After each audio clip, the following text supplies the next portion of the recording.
திருப்பதி போகிற எல்லோரும் இதை கவனத்தில் வைத்துக் கொள்ளுங்கள். நீங்கள் எந்த நட்சத்திரமாக இருந்தாலும் சரி, பெருமாள் உங்களுக்கு அள்ளி அள்ளி கொடுக்க வேண்டுமெனில் ஒரு கைப்பிடி உப்பு எடுத்துங்க. கல் உப்பாகத்தான் இருக்க வேண்டும்.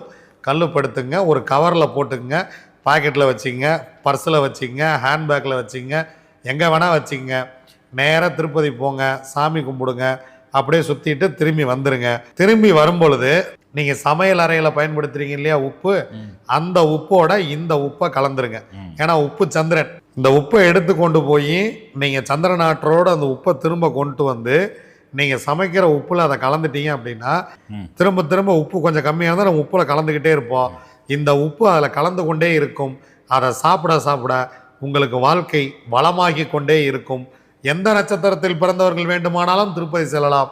உப்போடு போயிட்டு வாங்க. போயிட்டு வந்து கஷ்டம்னா என்னை கூப்பிடுங்க, எனக்கு ஃபோன் பண்ணுங்கள். வடபழனி ஆஃபீஸ் வாங்க, கஷ்டம்னா அதுக்கு நான் பொறுப்பு.